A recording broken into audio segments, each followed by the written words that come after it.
どうも、ベトナム在住のうきつです。加工屋の方からね、部品回収してきました。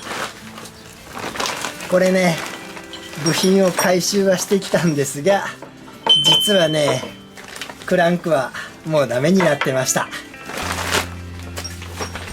向こうの方でね、分解してもらったんですけども、もう全ての穴が緩すぎるというか、これ映るのかな、一度ね溶接で肉盛りして直してあるんだけども、その修理方法もねひどいんですよ。ガタガタでしかもそれでもベアリングが緩い、ここのスプロケットも緩い、この穴も緩い、それでこれも緩くなってると、だからもうこいつはねダメだよって言われたんで、新しいのを買ってきました。今これ写真も撮ったんですけどね、直し方もなんかひどいですよね。でブツブツ叩いてあるのが直した後まだ緩くってね、私がよくベアリングの穴を、センターポンチで叩いて直すみたいにして使ってたんですね。まあそれでね、加工屋さんって新しい部品も売ってるんですよ。でこれが81のスラッシュ70って書いてあるんですけども、これが何かっていうとね、カブの種類で、78がアンドンカブ、79がカモメカブで、その後の、やつが81って、これ要は81年式、最初に売られた年式のことをね、こっちでの名前になってるんで、要は81年式株の 70cc 用だからね、まあこれでいいと思うんですよね。新品ですから箱に入って、発泡スチロールにも入ってね、こんな感じです。新品ですよ。これがね金額が40万ドンだったんで2500円ぐらいですね。でちゃんと 70cc のね、この、中心のクランクシャフトになるのかな、これが大きいタイプなんで、まあちょっとねこれを使っていこうと思いますね。もちろん新品だからガタもないし、ベアリングもよく回るし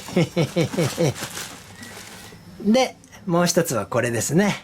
こっちはねちゃんと直してもらったんですよ。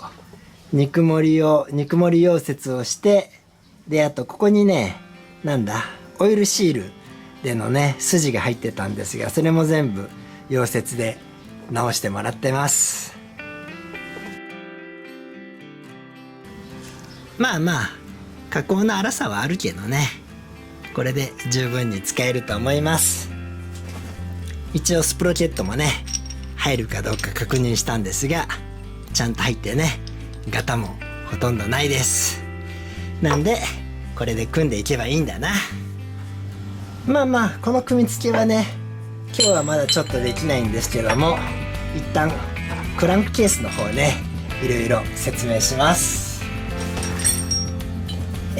このクランクケースね、こっちとここに埋まってた真鍮の部品取り外せなくってね苦戦してたんですが、ちょっと動画回しながらだったら絶対失敗するなと思ったんで、動画を止めてねドリルで、6.5 ミリで穴を開けた後、リューター使ってね中の部品を一生懸命取り出したんですよね。でまあ慎重にやったんでね、周りのネジ山傷つけることなくね、部品も取り出せたんで、これはね同じやり方ですけどね、この部品ですよね。これをね埋め込んでいきたいと思います。もう準備してるんでね、これで、ネジロック剤で塗ってから埋め込めばね、うまくいくと思います。ネジロック剤、これを使って埋めちゃうんだ。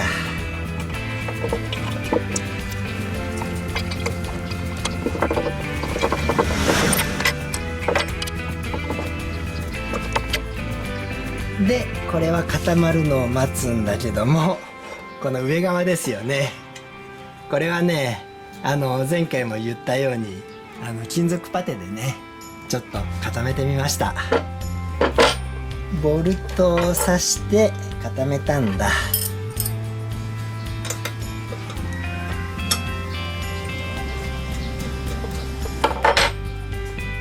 これで抜けるはず。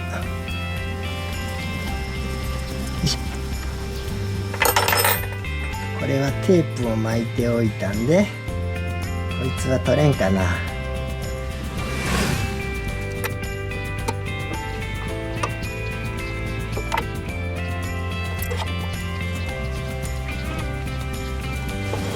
まあまあ取れて、ここをねリコイルしたいと思うんだけども、それがうまくいく自信はあんまりないんだな。まあでもやってみよう。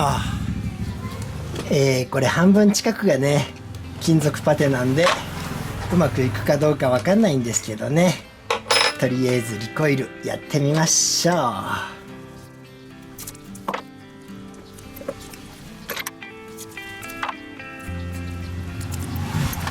まずは6ミリですね。ほぼほぼちょっと削るだけだけど、一旦ねこれで穴開けます。じゃあ6ミリ穴開けます。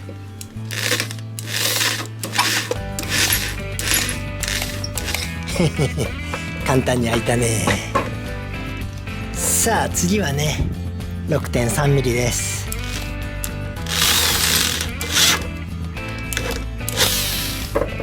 うわーちょっとうまくいかんかな。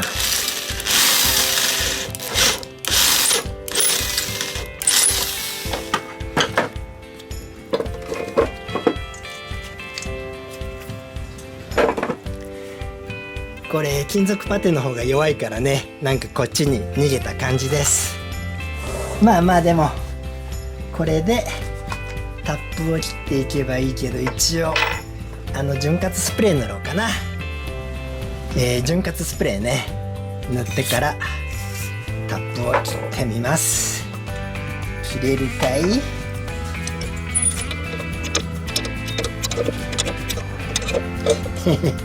深さ測るの忘れてるじゃん。一応テープつけたけど、これがまあやっぱ奥まで削らなきゃダメなんだな。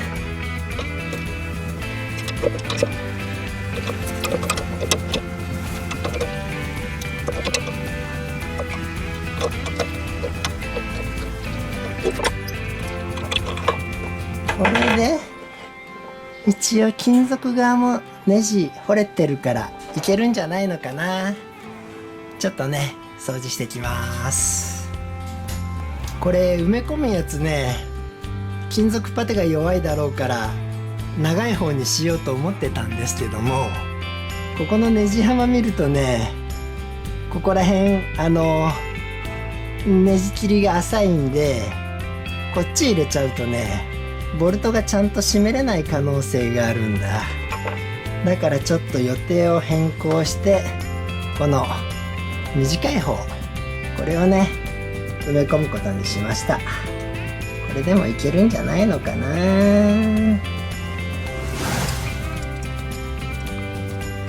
ちょっと奥目に入れて、ここは後で削らなきゃいけないんだよね。こんな感じでいいんじゃねえかい。で中の部品を取り出しました。これでうまくいきませんかい。ボルトがちゃんと閉まるはずなんだ。多分 OK でしょう。強度が不安だけどね。それでこの2つ外していきましょうか。こいつは緩めて、これも緩めて、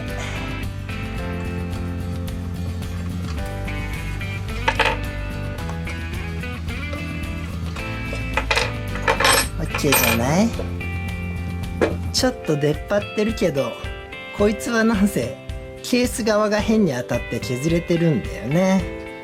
ここも、ここはちょっとヤスリで削ればいいのかな。まあまあ、とりあえずこれで OK でしょう。それで今日は最後の確認でね、ここの平面図を見たいんだ。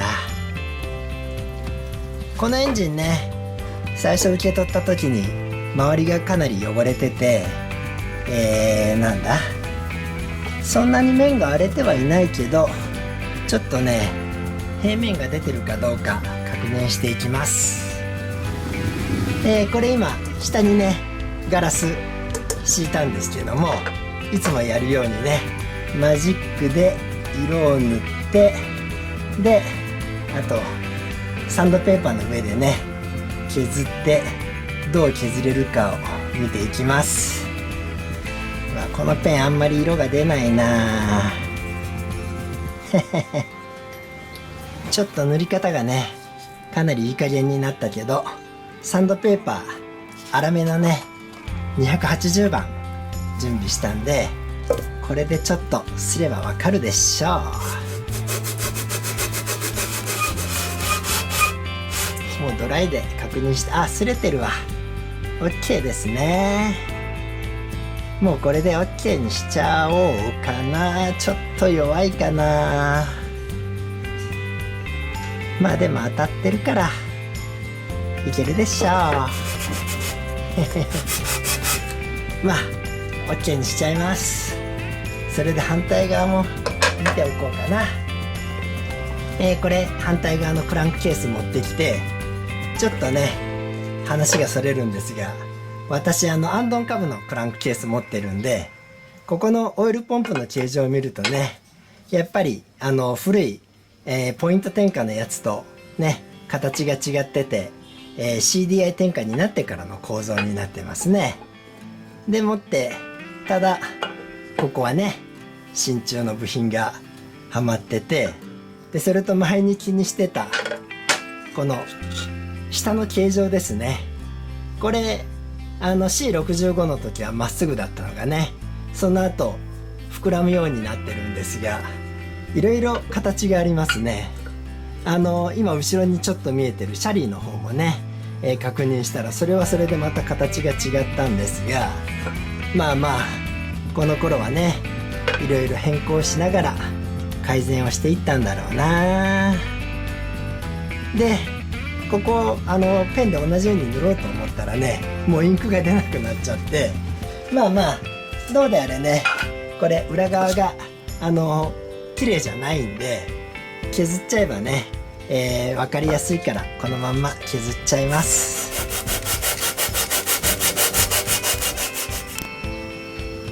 まあこっちもでもやっぱりここら辺弱いのか。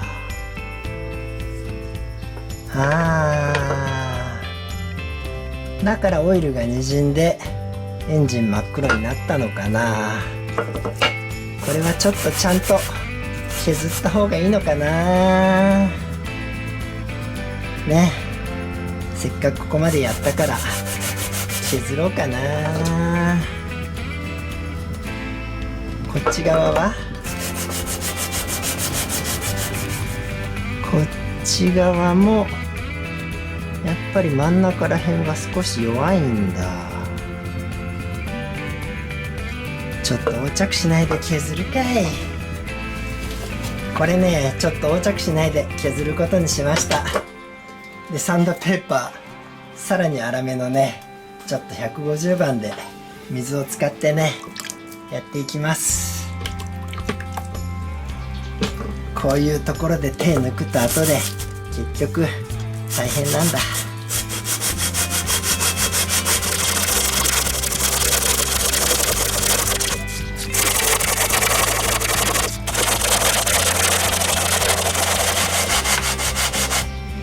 これでどうだい。まあまあ全面いけてんじゃないのかな。で反対側だ。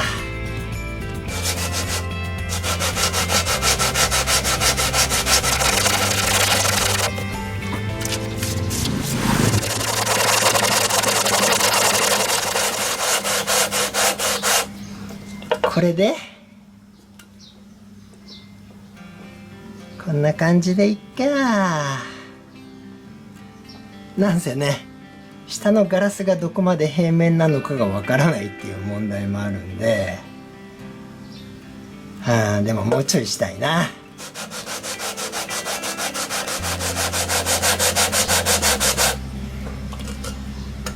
さあ、もうこれでよしにしちゃおうかな。すぐに妥協するんだ私は。うっすらと擦れてるからね。こっちはしっかり削れてるし。ちょっとこれでやめとこう。で反対側のクランクケース、反対側もね持ってきました。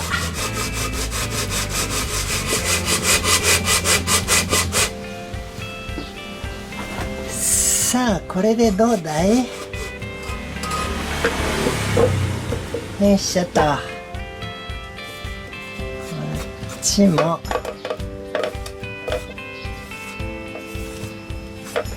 まあまあ一応全面当たったんだな。これで OK にしとこうこれ以上やってもね、本当にさっきも言ったようにこのガラスが板が平面じゃないから、ガラスも重さでね少し反ると思うんだな。まあまあとりあえずね今日はここまでです。それではまた。